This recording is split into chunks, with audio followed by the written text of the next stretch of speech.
The mother of the St. Louis teen whose tragic death at an Orlando amusement park sparked protest and public outcry will speak later this morning. 14-year-old Tyre Sampson's family taking legal action. And our Sydney Stallworth is live for us in downtown St. Louis with what is set to happen later this morning. Sydney, good morning.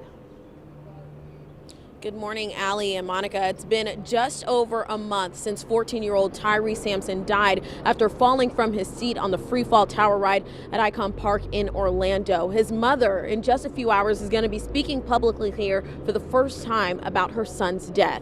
This is Tyre Sampson. A recent report says the free fall ride Tyre was on had an adjusted seat safety sensor, allowing more room for riders who exceeded the weight limit, and Florida investigators say Tyre was sitting in one of those adjusted seats. In the lawsuit, the family claims several businesses failed to keep riders, especially Tyre, safe, and that most free fall rides of this type have a shoulder harness and a seatbelt. This ride only had a harness. The family's lawyer says a seatbelt could have saved Tyre's life, and Icon Park previously said the company was, quote, deeply troubled by the preliminary findings of the state's investigation.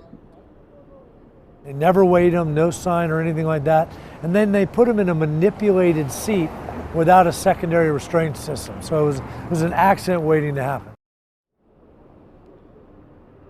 On the day of his death, Sampson was 6'2" and weighed about 380 pounds. The family's attorney says the ride's manual sets a weight limit of 280 pounds and that Tyre's mom wants to ensure this never happens to anyone else.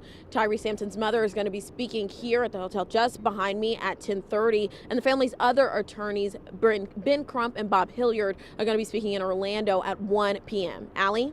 All right, Sydney. Well, you know, there are so many elements in this lawsuit. Do we know what kind of trial the family is looking for? Yes, Allie, we do have some details on that. Now, this is going to be a jury trial, and we did speak with the family's attorney who gave us a little bit more insight. He describes it in two parts. He says it's a product liability lawsuit about the design of the ride, and then he also adds this is a negligence lawsuit on how they operated it in Orlando, both the park and the operator of the ride. Sydney, thank you. Makes you wonder how many other people have sat in that seat. Thanks, Sydney.